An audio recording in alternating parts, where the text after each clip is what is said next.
আসলে আমাদের দেশের অধিকাংশ মানুষ তো দূরের কথা, মুসলমানরা পর্যন্ত ইসলাম সম্পর্কে ওয়াকিফ না, ইসলাম সম্পর্কে জানে না, ইসলাম সম্পর্কে বুঝে না। যারা জানি পরিপূর্ণ ইসলাম সম্পর্কে অনেকে জানি না। একদল কি ইসলামকে অস্বীকার করছে, আর একদল ইসলামকে আংশিক মানছে, আর সামান্য কিছু মানুষ ইসলামকে পরিপূর্ণ মানার চেষ্টা করতেছে। আল্লাহ পাক কালামের পাকের মধ্যে ফরমান, ইয়া আইয়ুহাল্লাযীনা আমানু দুখুলু ফিস-সিলমি কাফা, হে মুমিনুন, ইসলামের মধ্যে পরিপূর্ণ প্রবেশ করো। তার মানে এই আয়াতের দ্বারা বোঝা যায় কিছু মানুষ আংশিক আছে, কিছু মানুষ নাই, কিছু মানুষ পূর্ণ আছে। কি কথা ঠিক না? উদখুলু আমরের আসল উজুব, প্রবেশ করো নির্দেশ, অবশ্যই তোমাকে করতে হবে। এমন না যে করলে করলাম, না করলে না করলাম, ঢুকলে ঢুকলাম, না ঢুকলে না ঢুকলাম, এটা হবে না। উদখুলু, প্রবেশ করো, ফিস-সিলমি, ইসলামের মধ্যে, কাফা, পূর্ণ, আংশিক না। এক ব্যক্তি ঘরের মধ্যে এক পা দিচ্ছে, আর এক পা বাহিরে। লোকটা বাহিরে না ভিতরে? যদি গোটা শরীর ভিতরে তো ভিতরে, গোটা শরীর বাহিরে তো ফিস-সিলমি কাফা, পূর্ণ। এখানে আমার ছাত্র বড় আছেন, জ্ঞানী মানুষগুলি আছেন, আমার টুপিটা পরিষ্কার। যদি এখানে কলমের নিপের পরিমাণও দাগ থাকে, তাহলে পূর্ণ পরিষ্কার না কিছু অপরিষ্কার? যদি কলমের নিপের পরিমাণও যদি দাগ থাকে, তাহলে পূর্ণতা নাই, অপূর্ণ। যখন আমার টুপির মধ্যে কলমের নিপের পরিমাণও কোনো ময়লা না থাকবে, তখন পূর্ণ পরিষ্কার। উদখুলু ফিস-সিলমি কাফা, ইসলামের মধ্যে পরিপূর্ণ প্রবেশ করো। যদি প্রশ্ন করে, ভাই তোমার নাম কি? বলে আমার নাম সেন্টু, এরকম নাম নাই। যদি দ্বিতীয় প্রশ্ন করে, মুসলমান না হিন্দু? কারণ আমি তো সন্দেহ করতেছি তুমি মুসলমান না, তাহলে তোমার নামের মধ্যে ইসলামের পরিচয় পাইনি। তোমার নাম কি আব্দুর রহমান, লোকটা কে ভাই? তোমার নাম কি কেন্টু, বলেন তো কে? বলেন। তোমার নাম কি মিন্টু, বলেন নাম কি? মুসলমান না হিন্দু? বুঝা যায়। ও মা, তোমার নাম কি? তাহলে আমার নাম শাপলা, আর নাম রিতা। কি বুঝলেন? যদি বলি ফাতেমা, আয়েশা, খাদিজা, তার মানে হলো রেন্টু, কিন্তু কিন্তু এই নামের ইসলামের পরিচয় নাই। কিন্তু আব্দুল্লাহ, আব্দুর রহমান, আয়েশা, খাদিজার মধ্যে। তোমার নাম যে কিন্তু কিন্তু রাখছো, নিশ্চুটি মুসলমান নাম রাখতে, মুসলমান নাম রাখতে পারো নাই, এটা বাস্তবতা। কিন্তু আল্লাহ কি বলছেন? পূর্ণ। তোমার নাম শুনলেই যেন বুঝে এই ব্যক্তি, তোমার নাম শুনলে বুঝা যায় না, কাজে তুমি নামের মধ্যে ইসলাম রাখতে পারো নাই, ইসলাম অনুযায়ী নাম সাজাতে পারো নাই। আমার মাথা থাকলে মনে হয় কি আমি খ্রিস্টান না হিন্দু না মুসলমান? অনেকের মাথা থাকলে প্রশ্ন করতে হবে তুমি কি, তার মানে মাথার মধ্যে ইসলাম। আমার চেহারা দেখে কি মনে আমি খ্রিস্টান না হিন্দু না মুসলমান? আমার অনেক বাবাদের চেহারা দেখে প্রশ্ন করতে হবে তুমি খ্রিস্টান না হিন্দু না মুসলমান। তার মানে কথা বলেন, চেহারার মধ্যে, পোশাকের মধ্যে, ঘরের মধ্যে, ব্যবসার মধ্যে, বন্ধুর মধ্যে, বাবার মধ্যে, মায়ের মধ্যে, দলের মধ্যে, নেতার মধ্যে, কামাইয়ের মধ্যে, খরচের মধ্যে, ইবাদতের মধ্যে আল্লাহ কি বলছিলেন? পূর্ণ। তোমার সব জায়গায় ছিদ্র, সব জায়গায় ছিদ্র, সব জায়গায় ঘা, নামের মধ্যে ঘা, মাথার মধ্যে ঘা, চেহারার মধ্যে ঘা, তোমার পোশাকের মধ্যে ঘা, কোন জায়গায় কি ইসলাম? এত সব ফাঁকা, ফাঁকা গোটা। যদি একজন আলেমকে প্রশ্ন করে ভাই এত কিছু হয়ে যাইতেছে, সব দেশ তছনছ হয়ে যাইতেছে, সেকুলাররা দখল করতেছে, বলে আমি তো বড় ইবাদত নিয়ে ব্যস্ত হয়েছি, আমি তো বহুত বড় ইবাদতের মধ্যে আসছি। আসলে ইবাদত শব্দের অর্থ কিছু বোঝে নাই, সমস্যা এখানে। তাকদীম তাখির সম্পর্কে জানে না। ইউনাব্বাল ইনসানু ইয়াউমাইযিন বিমা কদ্দামা আখার। তাকদীম তাখির সম্পর্কে বোঝা নাই, আর জানা নেই। তাকদীম তাখির বুঝেন তো? আল্লাহ পাক কিয়ামতের ময়দানে তাকদীম তাখির সম্পর্কে প্রশ্ন করবেন। এই কথাটা খুব ভালো মতো বুঝেন। কি সম্পর্কে প্রশ্ন করবেন? আগে এবং পরে সম্পর্কে। আগে এবং পরের সম্পর্কে প্রশ্ন করো, তুমি এই কাজটা আগে করল না কেন, এই কাজটা পরে করল না কেন? এই কাজটা তো আগে হওয়ার কথা ছিল, এই কাজটা তো পরে হওয়ার কথা ছিল। তুমি পরের কাজ আগে করছো, আগের কাজ পরে করছো, এই সম্পর্কেও জিজ্ঞাসিত হবেন। খুব ভালো মতো বুঝেন তো। তাকদীম তাখির করার কারণে, আগে পিছিয়ে করার কারণে ফরজিয়াত নষ্ট হয়ে যায়, কাজটা বাতিল হয়ে যায়, কাজটা ধ্বংস হয়ে যায়। নামাজ কি ভাই? কি আপনার সন্দেহ আছে নাকি? নামাজের মধ্যে রুকু করা কি? নামাজের মধ্যে সাজদা করা কি? কিন্তু এক ব্যক্তি রুকুর আগে সাজদা করছে, সাজদার পরে রুকু করছে, নামাজ ঠিক আছে আলহামদুলিল্লাহ? কেন? দুইটা তো ফরজ। রুকু ফরজ, সাজদা অসুবিধা কি? সে একটু রুকুর আগে সেজদা করছে, সেজদার আগে রুকু করছে, সমস্যা কি? কিসের কারণে? তাকদীম তাখির করার কারণে। যদিও ফরজ, দুইটা কাজই ফরজিয়াত আদায় করছে, কিন্তু তাকদীম তাখির করার কারণে আমলটা বাতিল। তোমাকে অবশ্যই মনে রাখতে হবে, তুমি যে কাজগুলি করো আলেমরা, এটা ভালো কাজ, ফরজিয়াত কাজ, কিন্তু যখন বাতিলের মোকাবেলা করতে হবে তখন নফল করা, অন্য কাজ করা ফরজিয়াত তরফ হয়ে যায়। করতে হবে, তুমি বোঝো নাই? নফল করা ভালো, কিন্তু পুরা জিহাদ লাগছে, যুদ্ধ লাগছে, বাতিলের মোকাবেলা সব অংশগ্রহণ করছে, তখন তুমি বসে বসে জিকির করতে আসো আর এককালে নামাজ পড়তে আসো। খুব ধ্যানে। তাকদীম তাখির তোমার ঠিক হয় নাই, তুমি ভুল করতেছ। এ সম্পর্কে আল্লাহ জিজ্ঞাসা করবেন। আজকে আল্লাহ না করুক, আমার মতো মৌলবী এই 5ই আগস্টের যুদ্ধ অবতীর্ণ না হইতাম, তা বলেন তো আলেমদের অবস্থা কি হইত? বলেন তো। ওই যে 71-এর ঘটনা আবার ঘটতো, ওই 71-এর ঘটনা আবার ঘটতো। আমরা কয় বছর এই অপবাদের মধ্যে থাকতেন, আল্লাহ ভালো জানেন, আল্লাহ ভালো জানেন। কেন বুঝবেন না? কেন বুঝবেন না? এতটুকু আকল কেন থাকবে না? আল্লাহ বলছিলেন আফালা তাতাফাক্কারুন আফালা তাআকিলুন আফালা তুবসিরুন ইয়া উলিল আলবাব ইয়া উলিল আবসার। তোরা কি চিন্তা করস না? তোরা কি দেখস না? তোদেরকে জ্ঞান নাই? তোদেরকে মেধা নাই? আসলে আমাদের অবস্থা কি আমি জানি না। নবী আলাইহিস সালাতু ওয়াস সালাম দুনিয়াতে আসছেন সমাজকে পরিবর্তন করার জন্য। আমার নবীর সমাজটা ছিল জাহিলি সমাজ, খুনের সমাজ, অপবাদের সমাজ, ধর্ষণের সমাজ, চুরির সমাজ, ডাকাতির সমাজ, লুচ্চামির সমাজ। হীন এমন কোন অপকর্ম নাই যে অপকর্ম তারা করতেন না। কিন্তু জনাব মুহাম্মদ রাসূলুল্লাহ সাল্লাল্লাহু আলাইহি ওয়াসাল্লাম আসার পরে সেই সমাজটাকে পরিবর্তন করে ফেলছেন। সেই অমানুষগুলি মানুষ হয়ে গেছে, সেই কালিযুক্ত মানুষগুলি স্বর্ণতুল্য হয়ে গেছে। হযরত দাহিয়াতুল কলবী রাদিয়াল্লাহু তাআলা আনহু নিজের একার হাতে নিজের ঔরতরা 70টা কন্যা সন্তানকে জাতা কবর দিতেন। আপনি চিন্তা করতে পারবেন সমাজের অবস্থা কি ছিল। কিন্তু জনাব মুহাম্মদ রাসূলুল্লাহ সাল্লাল্লাহু আলাইহি ওয়াসাল্লাম সোহবতে আসার পরে দাহিয়াতুল কলবীর মান এত উচ্চ পর্যায়ে চলে গেছে, জিবরাইল আলাইহিস সালাতু অধিকাংশ সময় দাহিয়াতুল কলবী রাদিয়াল্লাহু তাআলা আনহুর সুরাত ধরে দুনিয়াতে আসতেন। এর জন্য তো নবী দুনিয়াতে আসতেন।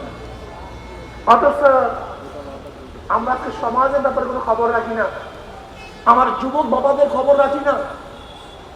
আজকে দেশের মধ্যে মদ, জুয়া, গাঁজা, ফেন্সিডিলে ভরে গেছে, ইয়াবায় তসনাস হয়ে গেছে, কিন্তু আমাদের ওলামায়ে কেরামের সেই চিন্তাও নেই। আজকে চাঁদা চলতেছে, আজকে জুলুম চলতেছে, অত্যাচার অবিচার চলতেছে, সেখানে শুধু কেন কলেজ ইউনিভার্সিটির ছাত্ররা বাধা দিবে, সেখানে মাদ্রাসার ছাত্ররা থাকবে না কেন, আসবে না কেন? এই দায়িত্ব তাদের ছিল, এই কাজটা তো তাদের, এই সমাজকে পরিবর্তন করার দায়িত্ব তাদের, আলেমদের, তোলাবাদের। কেন আসছে না? কেন আসতে পারতেছে না? নিশ্চয়ই কোন এক জায়গায় গলত আছে, নিশ্চয়ই কোন এক জায়গায় ভুল আছে। আমার নবী আলাইহিস সালাতু ওয়াস সাহাবায়ে কেরাম রাদিয়াল্লাহু আজমাইন যেখানে যাইতেন সেই সমাজটাকে পরিবর্তন করতেন, যেই দেশে যাইতেন সেই দেশটাকে পরিবর্তন করতেন, যে এলাকায় যাইতেন সেই এলাকাটাকে পরিবর্তন করতেন। অথচ আমরা এলাকায় যাই, এলাকার কেউ আমাকে চিনি না। বহুত বড় বুজুর্গ আপনি, আমরা সাঁতার বুজুর্গ। আপনি কম না চিন্তা না করেন, জাতি নিয়ে চিন্তা না করেন, ফালাউলা নাফারা মিন কুল্লি ফিরকাতিন মিনহুম তাইফাতুন লিয়াতাফাক্কাহু ফিদ-দীন ওয়া লিয়ুনযিরু কওমাহুম ইযা রাজাউ ইলাইহিম লাআল্লাহুম ইয়াহযারুন। যে এলাকা থেকে যাবেন, যে কওমের থেকে বের হবেন, সেই কওমে গিয়ে সেই কওমবাসীদেরকে হেদায়েত করবেন, রাহনুমাই করবেন, পথ দেখাবেন, মুক্ত করবেন, জাহিল সমাজ থেকে ইসলামের মধ্যে নিয়ে আসবেন। এর জন্য যে এলেম শিক্ষা গ্রহণ করার জন্য আসছেন। আপনাকে আল্লাহ বলে নাই যেখানে এলেম শিখছে ওখানে বসে দাও,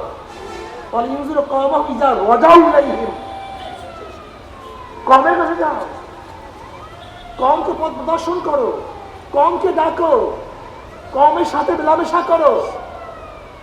অথচ তোমার সাথে কমের কোনো পরিচয় নেই, তুই বড় আলেম, বহুত বড় মুহাদ্দিস।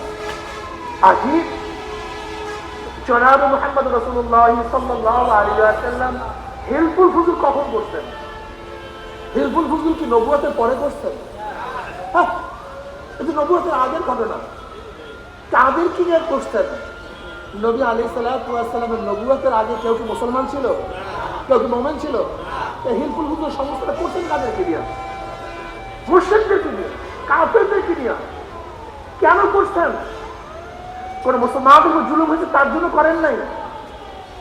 এক বড় গরিব ব্যক্তি সে বসছে, তার উপরে ওই এলাকার ধনীরা জুলুম করার কারণে সে দুঃখের কবিতা বর্ণনা করতেছিল, আবৃত্তি করতেছিল।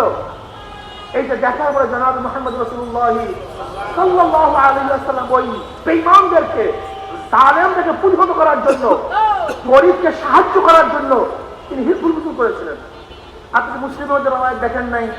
নবী আলাইহিস সালাতু বলেছেন, আজও আমার মনে চায় সেরকম হিলফুল ফুজুলের মতো কোনো সাহায্য সংস্থা যদি আসে আমি তাদের সাথে এখনো কাজ করব। এইভাবে নবী আলাইহিস সালাতু ওয়াস সালাম কথা বলেছেন। আজকে আমাদের মধ্যে সে সমাজ বিপ্লবের চিন্তা আমাদের মধ্যে নেই, নীতি পরিবর্তন করার চিন্তা আমার মধ্যে নাই। এই কারণেই আজকে আলেম ওলামাদেরকে মানুষ শ্রদ্ধা সম্মান করে, কিন্তু নেতা হিসাবে গ্রহণ করে না। আল ইনসান আব্দুল ইহসান, আল ইনসান আব্দুল ইহসান। মানুষ ইহসানের গোলাম, মানুষ ইহসানের গোলাম। আমলনামার ডাইন হাতে পড়িয়া যাবে, فأما من أوتي كتابه بيمينه فيقول هاؤم اقرءوا كتابيه إني ظننت أني ملاق حسابيه فهو في عيشة راضية في جنة عالية কুতুবুহা দানিয়াহুনাহু। যারা জিকির আজকার করবে আমার মাওলা পাক রব্বুল আলামিন সবার জাত সবুজ ইয়াকুতের পাথরের সিংহাসনের মধ্যে বসায়া দেবেন। আল্লাহ তুমি কবুল করিয়া নাও। আমার মাওলা পাক রব্বুল আলামিন জান্নাতের মধ্যে জান্নাত থেকে দাখিল করাবার পরে আমার মাওলার তরফ থেকে সালামুন কাওলাম মির রব্বির রহিম, শুধু শান্তি আর শান্তি, শুধু শান্তি আর শান্তি। অশান্তি কি জিনিস আর কোনদিন দেখা লাগবে না। আমার মাওলা পাক রব্বুল আলামিন ফেরেশতা থেকে ফেরেশতারা আমার বান্দা বান্দির কাছে প্রশ্ন করো, আমি তাদের সাথে যে ওয়াদা করছি সেই ওয়াদা কি পালন করছি নাকি? তখন জান্নাতের বলে মাওলা তুমি যে ওয়াদা করছো তার চেয়ে কোটি কোটি গুণ বেশি নিয়ামত আমরা পেয়ে গেছি, কিন্তু একটা ওয়াদা এখনো পালন করো নাই। অমনি আমার মাওলা বলবে ফেরেশতারা আমি জান্নাতের সাথে ওয়াদা করছিলাম জান্নাতের মধ্যে তাদের সাথে সাক্ষাৎ করব, দেখা করব, কিন্তু এখনো আমি তাদের সাথে সাক্ষাৎ করি নাই, দেখা করি নাই। এই ফেরেশতারা নূরের পর্দা সরাইয়া দেবে। যখন 70,000 নূরের পর্দা সরাইয়া দেওয়া হবে, নবী আলাইহিস সালাতু ওয়াস সালাম ফরমান সাতারাউনা রাব্বাকুম কামা তারাউনাল কমারা লাইলাতাল বদরে, যেরকম পূর্ণিমার চন্দ্র আকাশে উদিত হইলে ধাক্কা ধাক্কি ভিড়া ভিড়ি ব্যতীত প্রত্যেকের জায়গা থেকে পূর্ণিমার চন্দ্র দেখতে পারে, যখন আমার মাওলায় 70,000 নূরের পর্দার মধ্য থেকে বের হয়ে আসবেন, প্রত্যেকের জান্নাতি ভিড়া ভিড়ি ধাক্কা ধাক্কি ব্যতীত প্রত্যেকের জায়গাটি আমার মাওলাকে দেখিয়া ভালাইবে। আমার মাওলাকে দেখার সাথে সাথে সমস্ত জান্নাতীরা সিজদার মধ্যে পড়িয়া যাবে। এক সিজদার মধ্যে কোন রওয়ায়াত আছে 40,000, কোন রওয়ায়াত আছে 70,000 বছর কাটিয়া যাবে। জান্নাতীদের হুঁশ থাকবে না। আল্লাহ তুমি কবুল করিয়া নাও। তবে মুমিন মুসলমান বলতে সবাই মনে চায় গুনাহ থেকে ফিরিয়া না কামল করিয়া মাওলার জান্নাতে সবাই যাইতে মনে চায়। গুনাহ নিয়া মাওলার জাহান্নামে কামল বেয়াকুব কোথাকার অসভ্য।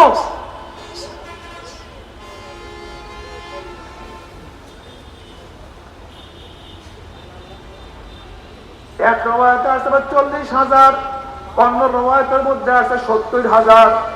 70,000 বছর কাটিয়া যাবে, জান্নাতে আর কোনো হুঁশ থাকবে না। এ আমার যুবক বাবারা, আমার মুরব্বী বাবারা, পর্দার মা বোনেরা, দুনিয়ার মধ্যে কয়দিন বাঁচবো? 30 বছর, 40, 50, 60, 70, 80 বছর। আগে মাওলাকে একবার দেখিয়া বলো, সেখানে কাটিয়া যাবে 70,000 বছর। 70,000 বছর।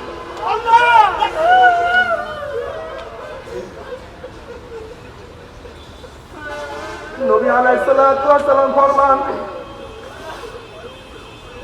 মান আহাব্বা লিকা আল্লাহ আহাব্বাল্লাহু লিকাহু ওয়া মান কারিহা লিকা আল্লাহ কারিহাল্লাহু লিকাহু। আমার মাওলার সাথে সাক্ষাৎ করাকে পছন্দ করে, আমার মাওলা তাদের সাথে সাক্ষাৎ দেওয়ার জন্য অপেক্ষায় আছে। আমার মাওলার সাথে সাক্ষাৎ করতে চায় না,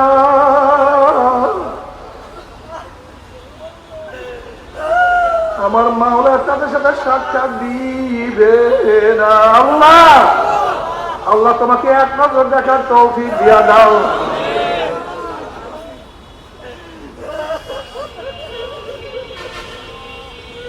তবে মুমিন মুসলমান বাবা সবাই মনে চায় গুনাহ থেকে ফিরিয়া না কামল করিয়া মাওলার জান্নাতে সবাই যাইতে মনে চায়। গুনাহ নিয়া মাওলার জাহান্নামে কাউরি কিন্তু যাইতে মনে চায় না। কিন্তু কেনই বা আমরা নেক আমল করতে পারি না, কেনই বা গুনার কাম ছাড়তে পারি না? এর মূল কারণ আপনার এবং আমার পিছনে নফস এবং শয়তান লাগিয়া রয়েছে। এই নফস এবং শয়তানকে ফেরার জন্য যে কোনো একজন হক্কানি আল্লাহর ওলির হাতে হাত দিতে হবে রে বাবা। খবরদার, বর্তমান জমানার পীর মুরিদের নামে ভেজাল, ব্যবসা, দলাদলি, হিংসা, হাসাদে পরদ হয়ে গেছে। সমস্ত আল্লাহর একমত যেই পীরের 5 জন মুরিদের মধ্যে কমপক্ষে 3 জনকে দেখবেন আলহামদুলিল্লাহ সুন্নাত মাহফিল আমল আকলাক মজবুত হয়ে যাইতে আছে, গুনার কাম ছাড়তে আছে, নেকের আমল ধরতে আছে, কলম নরম হইয়া চোখে পানি আসতে আছে। বৃক্ষতর নাম কি, ফলে পরিচয়। আমি চরমোনাই বুঝি না, চরমোনার দাওয়াত প্রশংসা প্রচার প্রসার করার জন্য আসি নাই বাবা। চরমোনাই যাওয়ার তোমার কোনো দরকার নাই, কোনো দরকার নাই, কোনো দরকার নাই। তুমি যার কাছে গিয়া পারো গুনার কাম ছাড়ো, নেকের আমল ধরো, কলম নরম করিয়া চোখে পানি নিয়া মাওলার কবরে যাইও। যেরকম দুনিয়ার ঘরে আগুন লাগলে পানি ছাড়া নিভানো যায় না, এই তদ্রুপ তোমার এবং আমার গুনার দ্বারা যে জাহান্নামের আগুন জ্বলিয়া রয়েছে, চোখের পানি ও তারা জাহান্নামের আগুন নিবানো সম্ভব না। কাজবা আমার জন্য দোয়া চাই, আমিও দোয়া করি, সবাই সবার জন্য প্রাণ খুলিয়া দোয়া করো যেন কিয়ামতের ময়দানে গলাগলি বাঁধিয়া মাওলা একসাথে জান্নাতে যাওয়ার তৌফিক দিয়া দেয়। আল্লাহুম্মা আমিন।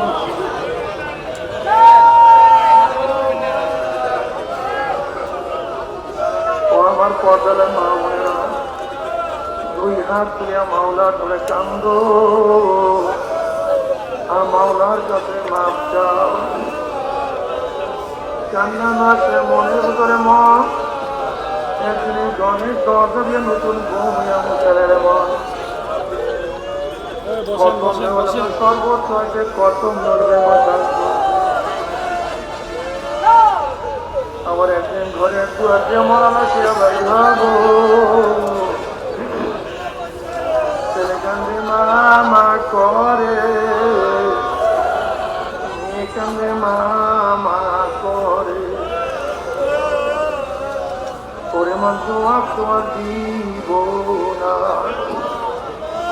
আল্লাহ আমার যুবক বাবাদেরকে কবুল করিয়া না, আল্লাহ আমার মুরুব্বী বাবাদেরকে কবুল করিয়া না, আল্লাহ আমার মা বোনকে কবুল করিয়া না।